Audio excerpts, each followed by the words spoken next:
Hi everyone, a warm welcome to Lakshya online training. मैं ज्ञानदीप और आज हम स्टार्ट करने जा रहे हैं एक नया सीरीज। इस सीरीज का नाम है my SQL with data analysis. तो हम माई एसक्यूएल को कैसे करके डेटा एनालिसिस में यूज़ कर सकते हैं, ये सारे चीज़ हम यहाँ पर सीखेंगे। तो पहले तो मैं आपको बता दूँ, ये जो माई एसक्यूएल है ये एक सॉफ्टवेयर है। इसी तरह से ओरेकल एक सॉफ्टवेयर है, प्रोस्केल सॉफ्टवेयर है। तो इसमें से मुझे जो सुइटेबल लगता है वो है माई एसक्यूएल। तो मैं माई एसक्यूएल पे काम करूंगा और मैं बताऊंगा कैसे करके इसमें हम डेटा एनालिसिस कर सकते हैं। अब बात आती है कि ये जो प्रोडक्ट्स जो मैंने सॉफ्टवेयर के नाम बताए ये सब किसके अंडर आता है? RDBMS। RDBMS का फुल मीनिंग है रिलेशनल डेटाबेस मैनेजमेंट सिस्टम। तो रिलेशनल डेटाबेस मैनेजमेंट सिस्टम को मैं अच्छे से एक्सप्लेन करूंगा। चलिए आगे बढ़ते हैं। तो यहाँ आप देख सकते हैं व्हाट इज RDBMS। इसका मीनिंग है रिलेशनल डेटाबेस मैनेजमेंट सिस्टम। ये क्या करता है कि आपका जो भी टेबल यहाँ पर आप क्रिएट करोगे, क्योंकि आपका जो भी डेटा होगा वो स्टोर होगा टेबल्स एंड रो में। यहाँ पर लिखा हुआ है आपका जो भी डेटा होगा उससे हम कैसे स्टोर करेंगे? रोज एंड कॉलम्स में स्टोर करेंगे। तो रोज एंड कॉलम्स में हम जो स्टोर करेंगे वो एक एक टेबल होगा, ठीक है। और इस टेबल को जब हम एक टेबल, दो टेबल, तीन टेबल इनको जब कनेक्ट करेंगे तो उसको रिलेशन बोला जाता है। तो इसीलिए इसे बोला गया है रिलेशनल डेटाबेस मैनेजमेंट सिस्टम। तो ये ऐसे करके काम होगा। और इन टेबल को बनाने में इनमें डिलीट करना होगा, इसमें अपडेट करना होगा, कोई कॉलम अपडेट करना होगा, अंदर का जो वैल्यू है उन्हें डिलीट करना होगा, फिर से अपडेट करना होगा, नया वैल्यू स्टोर करना होगा। तो ये सब चीज़ें कहाँ होता है? एसक्यूएल में होता है। एसक्यूएल एक स्ट्रक्चर क्यूरी लैंग्वेज होता है, इसका फुल मीनिंग। इसको सीखना होगा आपको, इसी के ज़रिए आप यहाँ पर डेटा स्टोर कर सकते हो। तो रिलेशनशिप मेंटेन वाया प्राइमरी की एंड फॉरेन की। तो रिलेशनशिप बनाने के लिए आपको तो प्राइमरी की का ज़रूरत पड़ेगा और फॉरेन की का ज़रूरत पड़ेगा। ये सब चीज़ हम सीखेंगे। तो यहाँ पर आप देख सकते हो एग्जाम्पल में माई एसक्यूएल है, ओरेकल है, एसक्यूएल सर्वर है, प्रोस्केल एसक्यूएल है। ये सब जो है सॉफ्टवेयर्स है। इनमें से कोई भी आप एक चूज कर लो, इंस्टॉल करो अपने कंप्यूटर में और आप एसक्यूएल लिखना स्टार्ट कर दो, मतलब स्ट्रक्चर क्यूरी लैंग्वेज लिखना स्टार्ट कर दो और सीख सकोगे आप अच्छे से, ठीक है। तो आगे बढ़ते हैं। नेक्स्ट हमारे पास आ जाता है what is my SQL. My SQL क्या है? ये एक ओपन सोर्स RDBMS है जो कि डेवलप किया है ओरेकल ने, ठीक है। ओरेकल का प्रोडक्ट ही है ये। इसमें हम लोग क्या करेंगे? Uses SQL to manage query data. जो भी उसमें से हम जो भी डेटा हम टेबल बनाएंगे, उसमें डेटा स्टोर करेंगे, सब कुछ हम एसक्यूएल के जरिए करेंगे। Commonly used in web application. Web application में ये कॉमनली यूज किया जाता है। और इसमें हम किसका और क्या क्या लैंग्वेज यूज कर सकते हैं? पाइथन, जावा, PHP। इनके जरिए हम डेटा को स्टोर करना, डेटा को रिट्रीव करना, ये सब सारे चीज़ हम ये जो लैंग्वेजेस है इनके ज़रिए कर सकते हैं, ठीक है। अब यहाँ पर देख सकते हैं आप, एक छोटा सा एग्जाम्पल दिया हुआ है। ये एग्जाम्पल है कैसे हम डेटाबेस क्रिएट करेंगे। डेटाबेस का नाम यहाँ पर दिया हुआ है क्रिएट डेटाबेस स्कूल, मतलब स्कूल नाम का एक डेटाबेस क्रिएट हो जाएगा और उसके अंदर हम एक टेबल बनाएंगे, क्रिएट टेबल। स्टूडेंट नाम का एक टेबल होगा जिसमें ID जो है वो इंटीजर वैल्यू होगा, नेम जो होगा varchar होगा 50, मतलब आप अल्फा न्यूमेरिक या कैरेक्टर टाइप का वैल्यू स्टोर कर पाओगे। फिर एज भी इंटीजर, मतलब INT का मतलब होता है ओनली नंबर स्टोर कर सकोगे, ठीक है। ये सब और भी अच्छे से हम आपको जब प्रैक्टिकल करेंगे एक्सप्लेन करेंगे। चलिए आगे बढ़ते हैं। नेक्स्ट आता है SQL versus non SQL, no SQL. तो ये क्या होता है? एसक्यूएल जो कि टेबल में स्टोर होता है आपका डेटा, रो एंड कॉलम्स में।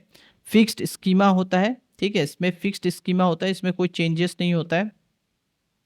जैसे इंट इंट ही लिखना पड़ेगा, वर्केयर ही लिखना पड़ेगा, ठीक है।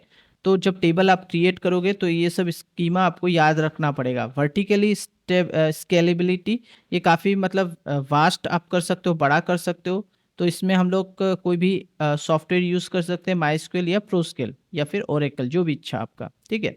नो एसक्यूएल में क्या है? नो एसक्यूएल में है डेटा इन जेसन की वैल्यूज ग्राफ्स कॉलम। तो ये क्या है? आप कॉलम्स में, ग्राफ्स में की वैल्यूज के हिसाब से आप स्टोर कर सकते हो, ठीक है।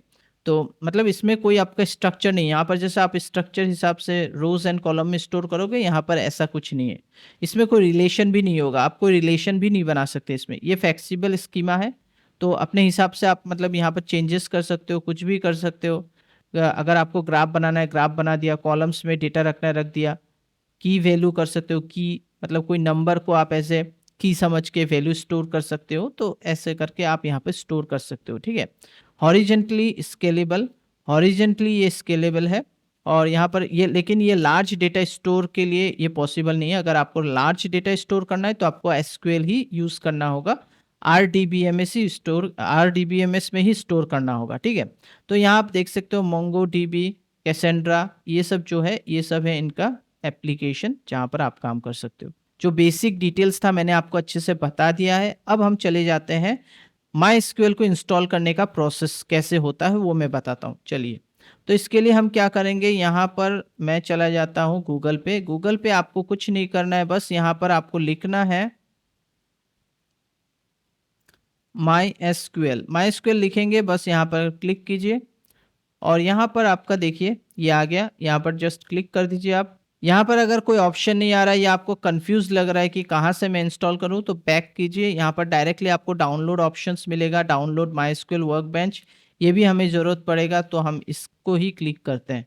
तो वर्कबेंच होगा तो आप सारा कुछ इंस्टॉल कर पाओगे इजीली। और ये यूजर ग्राफिकल इंटरफेस रहेगा जहाँ पर आप एसक्यूएल जो लिखेंगे, स्ट्रक्चर क्यूरी लैंग्वेज जो लिखेंगे, वो यहाँ पर नहीं लिखने से भी चलता है जब आपका ग्राफिकल यूज़र इंटरफेस रहेगा, ठीक है। तो ये हमारा ऑटोमेटिकली ले लिया है माइक्रोसॉफ्ट विंडोज़, क्योंकि मेरा विंडोज़ ऑपरेटिंग सिस्टम है।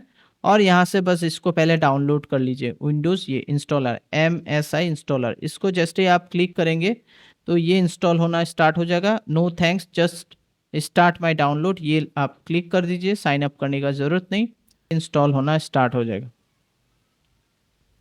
तो यहाँ देख सकते हैं ये हमारा इंस्टॉल हो चुका है माईएसक्यूएल वर्कबेंच। यहाँ पर हम क्लिक करेंगे और हम आ चुके हैं हमारा डाउनलोड फोल्डर के अंदर। बस इसको डबल क्लिक कीजिए। आपका नेट कनेक्ट होना पड़ेगा, नेट कनेक्ट रहना पड़ेगा।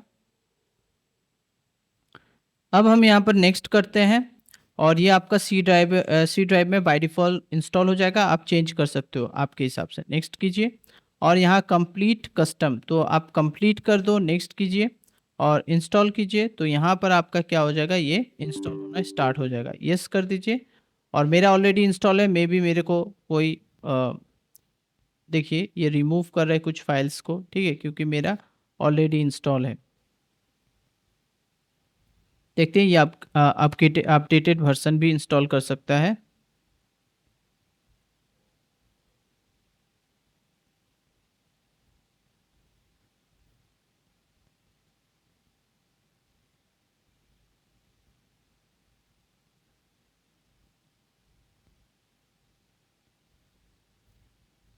तो ये कुछ टाइम लेगा इंस्टॉल होने में।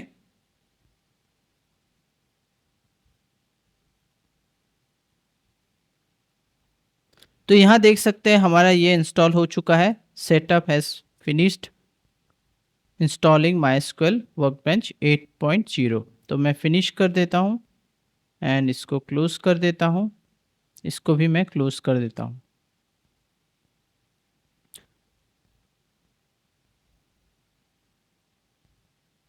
तो यहाँ पर मैं माईएसक्यूएल लिखने से यहाँ पर ऑलरेडी आ चुका है, देख सकते हैं आप माईएसक्यूएल वर्कबेंच, और एक्चुअली ऑटोमेटिकली ये खुल चुका है, ये देख सकते हैं। तो यहाँ पर इसको मैं जस्ट क्लिक करता हूँ। ये मेरा ऑलरेडी इंस्टॉल था तो मुझे सेटिंग्स करने का ज़रूरत नहीं पड़ा। आपको लेकिन कुछ सेटिंग्स करना होगा, ठीक है। अगर आप लोग इंस्टॉल करने के टाइम कोई इशू आता है आपको, आप मुझे बोलिए, मैं आपको सजेस्ट कर दूंगा, या आप यूट्यूब में माईएसक्यूएल कैसे करके इंस्टॉल किया जाता है कई सारे वीडियोस हैं, वहाँ से भी आप रेफ़र कर सकते हो। वो भी रेफ़र आप उनको भी देखकर आपका जो इंस्टॉलेशन प्रोसेस है उसको कंप्लीट कर सकते हो। मेरे यहाँ पर ऑलरेडी सब कुछ सेटिंग किया हुआ था और मेरा जस्ट क्या हुआ, ये अपग्रेड हो चुका है क्योंकि मेरा ऑलरेडी माईएसक्यूएल इंस्टॉल था इसीलिए, ठीक है। मैं यहाँ पर जस्ट 1 2 3 4 मेरा जो पासवर्ड है वो मैं दे दूंगा और ये ऑटोमेटिकली मेरा माईएसक्यूएल जो वर्कबेंच है मेरा ये खुल जाएगा। तो यहाँ देख सकते हैं मेरा कुछ टेबल वगैरह ऑलरेडी बनाया हुआ है, ठीक है। यहाँ पर डेटाबेस वगैरह बनाया हुआ है। तो मुझे अगर नया से कोई भी डेटाबेस बनाना होगा, मैं बस यहाँ पर क्रिएट ए न्यू स्कीमा में भी क्लिक कर सकता हूँ। यहाँ से मैं नाम डालकर आराम से क्रिएट कर सकता हूँ। अदरवाइज मैं इसे डोंट शेप करता हूँ। मैं यहाँ पर भी क्या कर सकता हूँ, क्रिएट कोई भी चीज़ मैं बना सकता हूँ। मैं मान लीजिए मैं यहाँ लिख देता हूँ क्रिएट डेटाबेस, और यहाँ पर मुझे डेटाबेस का नाम लिखना है। मान लीजिए मैंने यहाँ पर लिख दिया LAQCTI, ठीक है। तो यहाँ सिंपली मैंने लिख दिया है शॉर्ट नेम लक्ष्य कंप्यूटर ट्रेनिंग इंस्टीट्यूट, ठीक है। तो ये मैंने शॉर्ट डाल के बस यहाँ पर मैंने कॉमा दे दिया। अब मैं इसको जस्ट यहाँ से रन कर दूंगा। जैसे मैं इसे रन करता हूँ तो आप यहाँ पर देखोगे, ये देखिए यहाँ पर 1 रो अफेक्टेड क्रिएट हो चुका है LAQCTI। जस्ट मैं यहाँ पर एक बार रिफ्रेश करूँगा तो मेरा ये देख सकते हैं LAQCTI करके डेटाबेस क्रिएट हो चुका है। अब मुझे अगर इसे यूज़ करना है इस डेटाबेस को, तो मुझे यहाँ लिखना होगा यूज़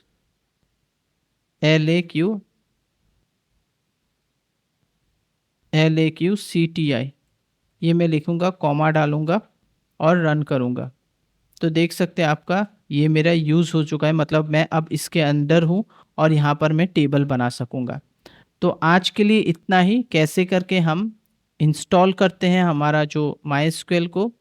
तो इस प्रोसेस को आप लोग यहाँ पर एक बार देख लीजिए, इसके बाद आप खुद करने का ट्राई कीजिए, ठीक है। तो यहाँ पर मैंने आपको सेटिंग्स वगैरह बताया नहीं, तो सिंपल बस नेक्स्ट नेक्स्ट करते जाइए। बस आपको रूट का जो पासवर्ड होता है वो आपको खुद सेट करना होता है, बस इतना ही। और आप पासवर्ड दे भी सकते हो, नहीं भी देने से चलता है बस। तो फिर आपको पासवर्ड देने का ज़रूरत नहीं, डायरेक्टली ओपन हो जाएगा। अगर आप लोग को हमारा वीडियोस पसंद आ रहा है, प्लीज़ लाइक कीजिए, शेयर कीजिए और सब्सक्राइब कीजिए हमारे चैनल को। Thank you.